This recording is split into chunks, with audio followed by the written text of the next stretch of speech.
ایک لفظ آپ سنتے رہتے ہیں، حدیث موضوع۔ موضوع حدیث کیا ہوتا ہے، یہ آج ہم سمجھنے کی کوشش کریں گے کہ حدیث موضوع کس کو کہتے ہیں۔ حدیث موضوع کی جو تعریف کی گئی ہے وہ یہ ہے، هو الکذب المختلق المصنوع المنسوب الی رسول اللہ صلی اللہ علیہ وسلم، وہ جھوٹ، گڑا ہوا جھوٹ جو رسول اللہ صلی اللہ علیہ وآلہ وسلم کی طرف منسوب کر دیا جائے۔ یعنی ایک بندہ ہے، وہ اپنی طرف سے بات گڑتا ہے اور کہتا ہے کہ یہ نبی پاک صلی اللہ علیہ وآلہ وسلم کا فرمان ہے۔ یہ ایک بہت بڑی بیماری ہے، آج بھی موجود ہے یہ بیماری۔ اس حوالے سے میں آپ سے ساتھ ساتھ عرض کرتا چلا جاؤں گا۔ یہ تعریف امام جلال الدین سیوطی نے تدریب الراوی میں کی۔ اب اس کے بعد جو حدیث موضوع ہے اس کے بارے میں خود حضور علیہ الصلوۃ والسلام نے یہ واضح طور پر فرمایا، من کذب علی متعمدا فلیتبوأ مقعدہ من النار۔ حضور علیہ الصلوۃ والسلام نے فرمایا، جس نے مجھ پر جھوٹ باندھا وہ اپنا ٹھکانہ جہنم میں بنا لے۔ اس کا مطلب یہ ہے کہ حضور علیہ الصلوۃ والسلام نے اس شبے کا اظہار فرمایا کہ لوگ کوشش کریں گے کہ حضور علیہ الصلوۃ والسلام کی طرف بات کو منسوب کر دیا جائے، لیکن آپ صلی اللہ علیہ وسلم نے فرمایا بات حدیث وہی ہوگی جو ایک صحیح طریقے سے مجھ سے تم لوگوں تک پہنچے گی۔ یہ جو غلط طریقہ ہے اس طریقے کو قبول نہیں کیا جائے گا۔ تو حضور علیہ السلام نے فرمایا ایسا انسان جو بھی حدیث کو وضع کرے گا، مجھ پر جھوٹ باندھے گا، وہ اپنا ٹھکانہ جہنم میں بنا لے۔ اب بات یہ ہے کہ کوئی بھی حدیث ہم جاننا چاہتے ہیں کہ یہ حدیث موضوع ہے، تو کیسے جان سکتے ہیں کہ یہ حدیث موضوع ہے؟ کس انداز، کن کن ذرائع سے ہم جان سکتے ہیں؟ سب سے پہلی بات یہ ہے کہ جو حدیث وضع کر رہا ہے وہ خود بول کر کہہ دے کہ یہ حدیث میں نے وضع کی ہے، میں نے گھڑی ہے، وہ خود یہ بتا دیتا ہے۔ یہ سب سے آسان طریقہ ہوتا ہے کسی بھی حدیث کے موضوع کو جاننے کا۔ دوسرا یہ ہوتا ہے کہ وہ خود راوی اقرار نہیں کرتا، لیکن معلوم ہو رہا ہے کہ یہاں پر کوئی نہ کوئی جو ہے نا وہ معاملہ پایا جاتا ہے، یعنی اس کی طرف سے وہ خود اقرار نہیں کرتا، لیکن وہ اقرار اس کا واضح ہو جاتا ہے کسی اور ذریعے سے۔ اس کی ایک چھوٹی سی مثال میں آپ کو دیتا ہوں۔ امام احمد بن حنبل اور امام یحییٰ بن معین رحمہم اللہ تعالیٰ، یہ دونوں ایک مسجد میں نماز پڑھنے کے لیے گئے۔ وہاں پر ایک خطیب صاحب خطبہ ارشاد فرما رہے تھے، تو خطبہ ارشاد فرماتے ہوئے کہتے ہیں یہ بات امام احمد بن حنبل اور یحییٰ بن معین نے کہی ہے۔ جس وقت وہ فارغ ہوتے ہیں تو امام احمد بن حنبل اور یحییٰ بن معین ان کے پاس آ جاتے ہیں اور فرماتے ہیں کہ میں یحییٰ ہوں اور یہ احمد ہے، اور آپ نے یہ بات ہماری طرف منسوب کی ہے۔ تو آگے سے وہ بچنے کے لیے کیا کہتا ہے، جس طرح لوگ بچنے کے لیے بہانے لگاتے ہیں، وہ بچنے کے لیے آگے سے کہتا ہے جی یحییٰ بن معین اور احمد بن حنبل صرف آپ ہی ہیں اس دنیا میں اور کوئی نہیں ہے۔ سبحان اللہ۔ تو ظاہر ہے اگر حدیث کی بات کرنی ہے تو احمد بن حنبل اور یحییٰ بن معین تو وہ ہوں گے نا۔ تو اس طریقے سے کو پتہ چل جاتا ہے آپ کو کسی آدمی کے اقرار کا، تو اس کو کہتے ہیں، یہ دوسرا طریقہ ہے، اس سے کہ پتہ چل جاتا ہے کہ یہ حدیث موضوع۔ تیسرا یہ ہے کہ راوی میں کوئی ایسا قرینہ پایا جاتا ہے، جو سند ہے اس میں راویوں کا کوئی ایسا قرینہ پایا جاتا ہے جس سے آپ کو سمجھ آ جاتی ہے کہ یہ حدیث جو ہے یہ موضوع ہے۔ اس کی میں ایک مثال دیتا ہوں۔ ایک بندہ ہے، وہ کسی دوسرے ملک کے بارے میں بات کرتا ہے کہ یہ میں نے حدیث سنی ہے، یہ فلاں شخص سے میں نے فلاں ملک شام میں سنی ہے۔ اس سے کوئی سوال کرتا ہے جی یہ آپ نے کب سنی تھی؟ تو کہتا ہے جی یہ میں نے تقریباً 150 ہجری کو سنی تھی۔ تو اس کو کہتا ہے جناب آپ کیسی بات کر رہے ہیں، وہ بندہ تو 140 میں فوت ہو گیا تھا، تو آپ نے 150 کو جا کیا اس سے سنی تھی؟ اس کا مطلب ہے کہ وہ جو بندہ بیان کر رہا ہے یہ علت ایسی پائی جا رہی ہے اس حدیث کی سند سے جو اس کو موضوع کی طرف لے کے جا رہی ہے، یعنی وہ بندہ جو ہے وہ اس نے سنی کوئی نہیں ہے، بس ویسے ہی اس کو بیان کر رہا ہے۔ تو اس طریقے سے بھی پتہ چلتا ہے۔ چوتھی چیز ہے قرینۃ المروی، یعنی وہ جو حدیث ہے اس کے اندر سے ہمیں معلوم ہو رہا ہے۔ مثلا ایک بندہ اس نے بہت بڑا بلنڈر چھوڑا ہے، ٹھیک ہے، تو وہ جو بہت بڑا بلنڈر ہے جو اس نے چھوڑا ہے اس کے لفظوں سے معلوم ہو رہا ہے۔ سند تو وہ صحیح لے کے آ جاتا ہے، کسی نہ کسی کی پکڑ پکڑ کے وہ لے کے آ جاتا ہے، لیکن وہ جو روایت ہے، جو روایت کے الفاظ ہیں ان سے پتہ چلتا ہے۔ مثال کے طور پر ایک بندہ کہتا ہے جی جو بندہ ایک مرتبہ لا الہ الا اللہ کہے گا اللہ رب العزت اس بندے کے بارے میں استغفار کروائیں گے۔ جی کس سے کروائیں گے؟ ایسا ایک پرندہ ہوگا جس پرندے کی ایک چونچ ہوگی اور اس چونچ کے اندر جو زبانیں ہیں وہ ہزاروں زبانیں ہوں گی، اور اس زبانوں کے اندر ہزاروں بولیاں ہوں گی، اور اس ہزاروں بولیوں کے اندر ہزاروں اور زیادہ بولیاں ہوں گی۔ پھر وہ ساری بولیاں جو بولیں گے وہ ساری مل کر اس کے لیے استغفار کریں گے۔ یہ ایک بلنڈر ہے۔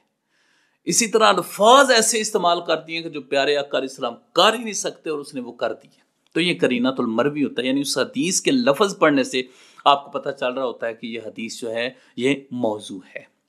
تو اس طریقے سے ہم اس کو جان سکتے ہیں۔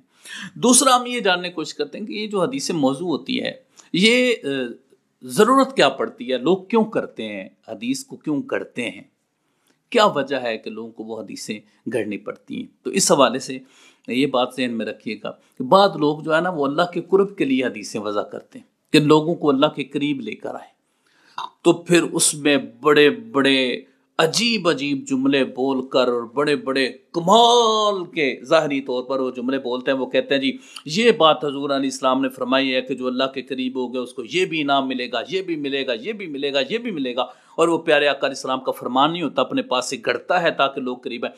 اس کو سب سے بری حدیث موضوع کہا گیا ہے، یعنی احادیث ضعیفہ میں سے سب سے بری اور موضوعات میں سے سب سے بری روایت۔ کیوں؟ اس لیے کہ وہ بات تو صحیح، بات جو جس تک پہنچانا چاہ رہا ہے وہ منزل تو صحیح ہے، لیکن جو رستہ ہے وہ غلط اختیار کر رہا ہے۔ تو اس وجہ سے لوگ جلدی اس کی طرف مائل ہو جاتے ہیں، جس کی وجہ سے یہ کہا جاتا ہے کہ یہ سب سے بری ہے کہ اس میں لوگ جلدی اس میں لوگ آ جاتے ہیں، جلدی اس کی باتوں میں لوگ آ جاتے ہیں۔ تو اس کی وجہ سے، اس کے علاوہ لوگ اپنے مذہبوں کی خاطر، مسلکوں کی خاطر، اس کو سپورٹ کرنے کی خاطر احادیث کو وضع کرتے رہے۔ پہلے بھی جب خوارج کے وقت میں، اس وقت بھی جو دو گروہ تھے، تو ایک گروہ دوسرے کی خرابیاں بیان کرتا اور اپنے خوبیاں بیان کرتا، اور دوسرا جو تھا وہ یہ جو معاملہ تھا یہ صحابہ کرام کے دور میں ہی ہو گیا تھا۔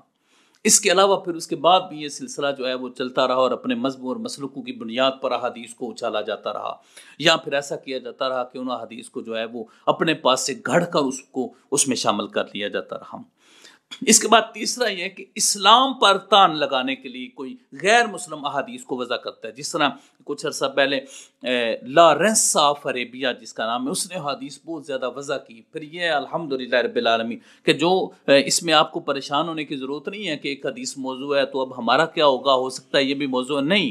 علماء جو ہے نا، علماء اصولیین فی الحدیث، انہوں نے ایک ایک چیز بتا دی ہے کہ یہ حدیث موضوع ہے، یہ حدیث ضعیف ہے، اس حدیث کا یہ، اس لیے آپ کو پریشان ہونے کی ضرورت نہیں ہے کہ ذخیرہ حدیث کا کیا بنے گا۔ الحمدللہ ایک ایک حدیث کو واضح کیا ہے اور ایک ایک راوی کو محفوظ کیا ہے۔ اللہ تعالیٰ نے ان لوگوں کو پیدا اس لیے کیا تھا کہ وہ حضور علیہ السلام کی حدیث کا دفاع کریں، اور تمام سلسلہ اسماء اور رجال جو ہے ان کو کتب میں محفوظ کر دیں۔ یہ اللہ تعالیٰ نے ان کو پیدا اس لیے کیا تھا۔ تو محفوظ ہاتھوں میں ہے، پریشان ہونے والی ضرورت نہیں ہے بالکل۔ تو اسلام کی مخالفت کے لیے بھی لوگ احادیث کرتے ہیں۔ اس کے علاوہ حکام کا قرب پانے کے لیے کہ ہم بادشاہوں کے قریب ہو جائیں، اس کا قرب پانے کے لیے، جس طرح ابو البختری نے یہ کہا تھا کہ کبوتر جو ہیں یہ رسول اللہ صلی اللہ علیہ وآلہ وسلم جو ہیں وہ کبوتر اڑانے کو پسند کیا کرتے تھے، تو وہ چاہتا تھا کہ میں بادشاہ وقت کے قریب ہو سکوں۔ تو حضور علیہ السلام نے کبوتر کیوں اڑانے تھے بھائی؟ اللہ تعالیٰ ہدایت دے ایسے لوگوں کو۔ تو بعض لوگ ابھی بھی یہ کہتے ہیں کہ کیا کبوتر جو ہے وہ حضور علیہ السلام کی سنت سے ثابت ہے کبوتروں کا اڑانا؟ تو یہ سب موضوعات احادیث میں اس کا شمار ہوتا ہے۔ اس کے بعد آتا ہے رزق طلب کرنے کے لیے، جو دین کے ذریعے سے رزق کمانا چاہتے ہیں وہ حدیثوں کو وضع کرتے ہیں اور پھر تقریروں، اسٹیجوں پہ بیان کرتے ہیں اس کو، اور بیان کر کے تو اپنا رزق کماتے ہیں۔ وہ ایسا کرتے ہیں یا تو احادیث کو وضع کرتے ہیں یا موضوع احادیث کا سہارا لے کر اپنے رزق کمانے کی کوشش کرتے ہیں، جو کہ غلط ہے۔ اس کے بعد کوئی شہرت کے لیے ایسے آ کر باتیں بتاتا ہے کہ بندہ خود سن کر حیران ہو جاتا ہے، بھائی پتہ نہیں کہاں سے بات اس نے نکالنی ہے۔ وہ جس طرح ایک نے یہ کہا تھا، کسی نے کہا تھا جی گدھا حلال ہے، میں نے ایک روایت میں پڑھا ہے جی گدھا حلال ہے۔ جب لوگوں نے اس کو بلا کے اس کے سامنے پوچھا حدیث بیان کرو تو کہتا ہے میں تو صرف شہرت کے لیے کر رہا تھا، میرا تو اور کوئی مقصد نہیں تھا، میں آپ سے معافی چاہتا ہوں۔ تو شہرت کی خاطر بھی کچھ لوگ ایسی چیزیں گاڑ کے سامنے لے کے آتے ہیں۔ اس کے علاوہ یہ بھی ہو جاتا ہے کبھی کبھار کہ کوئی خطا ان کسی سے ذکر ہو جاتا ہے، جس طرح مفسرین کرام جو ہیں وہ ایک چیز کو ذکر کرتے ہیں تو ان کو پتہ نہیں چلتا کہ وہ حدیث موضوع ہے، نہیں ہر چیز ہر ایک بندے کی پہنچ تک نہیں بھی ہوتی، تو اس طریقے سے بھی خطان بھی ذکر ہو سکتا ہے۔ اور اس کے علاوہ ایک بڑی اہم چیز یہ ہے کہ میں نے اس کتابوں میں تو خیر نہیں اس کو دیکھا، لیکن یہ ہے کہ جو ہم اپنے معاشرے میں دیکھتے ہیں وہ یہ ہے کہ دو لوگ آپس میں بات کر رہے ہیں، ایک بندے کو اب اپنی عزت بچانے کی پڑ گئی ہے تو وہ کیا کرے گا؟ وہ حدیث رسول اللہ صلی اللہ علیہ وسلم کی طرف مرسل، یہ حضور علیہ السلام کا فرمان ہے۔ یہ عام لوگوں میں کئی جگہ پر دیکھا گیا ہے کہ وہ اپنے آپ کو بچانے کے لیے کہہ دیتے ہیں جی یہ رسول اللہ صلی اللہ علیہ وسلم، یا کوئی مولانا صاحب ہے ان کو مسئلہ نہیں آ رہا تو وہ اس کی نسبت حضور علیہ السلام کی طرف کر دیں گے، تو اس کی اجازت نہیں ہے اور یہ حدیث موضوع۔ اچھا، اب حدیث موضوع کو بیان کرنے کا کیا حکم ہے؟ کیا آپ اس کو بیان کر سکتے ہیں؟ یہ بات ذہن میں رکھیں کہ اس کا حکم بیان کیے بغیر آپ کو اجازت نہیں ہے، آپ کو اجازت نہیں ہے کہ آپ یہ حکم وضع بیان نہ کریں اور حدیث کو بیان کریں، ساتھ بتانا پڑے گا کہ یہ حدیث موضوع ہے۔ حضور علیہ السلام نے خود فرمایا من حدث عنی بحدیث، جس نے مجھ سے حدیث بیان کی اور وہ جانتا ہے یرا انہ کذب، وہ جانتا ہے کہ یہ جھوٹ ہے، فہو احد الکذابین، تو وہ جھوٹوں میں سے ایک جھوٹا ہے۔ تو اس لیے حدیث کو اس طرح بیان نہیں کرنا چاہیے۔ جو حدیث موضوع ہے اس پر علماء کرام نے کتابیں لکھی ہیں، الموضوعات ابن جوزی کی ہے، الموضوعات علامہ اللہ علی قاری کی ہے، اور اللہ المصنوع امام جلال الدین سیوطی کی ہے۔ اسی طرح محدثین کرام نے موضوع حدیث پر بہت زیادہ جو ہے وہ کتابیں لکھی ہیں۔ یہ حدیث موضوع تھا، اور حدیث موضوع کی اسلام میں کوئی جگہ نہیں ہے، اس کو حدیث موضوع اس لیے کہتے ہیں کیونکہ جس نے گڑھا اس نے حدیث سمجھ کر گڑھا ہے۔